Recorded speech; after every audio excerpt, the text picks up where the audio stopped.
যতই ঈদ ঘনিয়ে আসছে রেলপথে বাড়ছে যাত্রীর চাপ আর ভোগান্তি না থাকায় নির্বিঘ্নে বাড়ি ফিরতে পারবেন এই ভেবেই খুশি যাত্রীরা।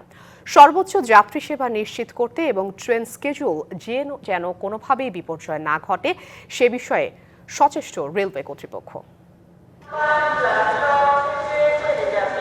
দুদিন বাদেই ঈদ, চাপটাও পড়েছে বেশ। তবে ভিড় হলেও নির্ধারিত সময়ে ঢাকা থেকে ছেড়ে যাচ্ছে প্রতিটি ট্রেন।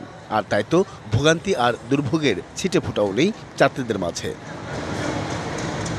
নেই অগ্রিম ও স্ট্যান্ডিং টিকিট, কিন্তু যেতে হবে বাড়ি, সেটা যেভাবেই হোক। তাই তো ছাদে ওঠার এমন চিত্র দেখা গেল কমলাপুর রেল স্টেশনে, যদিও পরে তাদের ছাদ থেকে নামিয়ে দেয় রেল কর্তৃপক্ষ। একনল হ্যান্ড ওয়াশ 100% প্যারাবেন ফ্রি, তাই নিরাপদ হাতের জন্য আস্থা রাখুন একনলে। ভোগান্তিবিহীন ঈদ যাত্রায় স্বস্তির নিঃশ্বাস ফেলেছেন যাত্রীরা। আমি এয়ারপোর্ট থেকে অনেক ভিড় হয়, এখানে কমলাপুর চলে আসলাম। আসার পরে দেখলাম যে এখানকার অবস্থা খুবই ভালো। আইন কানুন দেখে অনেক ভালো লাগছে যে একবারে সরকার তেমন না থাকার কারণেও কোনো অসুবিধা নাই, যাত্রীদের অনেক হচ্ছে, সুবিধাই হচ্ছে। এবছর তুলনামূলকভাবে আসলে অনেকটাই ফাঁকা, তো সবাই বাড়িতে যাচ্ছে, খুশিতে ঈদ করবে। আমি দাদুর বাড়িতে খেলা দিয়ে খেলবো।